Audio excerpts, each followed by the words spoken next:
Paalis na lang ang pulisya na bisto pa ang ilang iligal na paputok sa Antipolo. Kahit sa Cogio Rizal may nahuling ibinebenta sa bangketa. Narito ang eksklusibo kong pagtutok. Unang ininspeksyon ng Rizal Police Provincial Office ang hilera ng mga tindahan ng mga paputok na ito sa lugar na malapit sa Taktak Road, Antipolo. Designated area ito para sa bentahan ng mga paputok. Nakitang may mga fire extinguisher ang bawat pwesto at sa unang sulyap walang makikitang ibinebentang ipinagbabawal na paputok.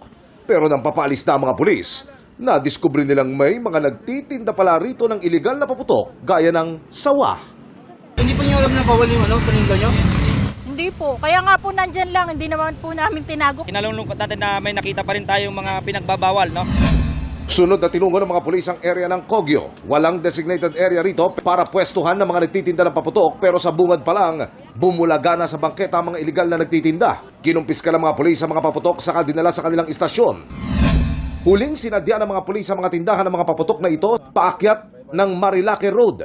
Dito, sangkatutak ng mga ipinagbabawal na paputok ang nakumpiska ng mga otoridad gaya ng sawa, higad, sinturon ni Judas, whistle bomb at mga paputok na napakapeligroso sa bata gaya ng pikulo.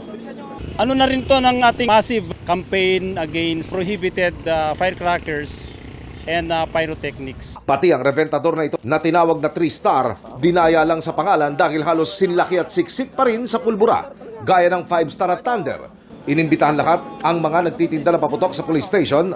Ang mga nasamsam naman nakatakdang i-dispose bago magbisperas ng bagong taon. Paalala ng Rizal Police. Pinapaalalahan natin ating mga kababayan dito sa probinsya ng Rizal. Itong drive namin tuloy-tuloy po hanggang New Year, no? Hanggang mag-New Year at para maiwasan yung aksidente na dulot ng mga illegal na paputok. Para sa GMA Integrated News, Emil Sumangil, nakatutok 24 oras.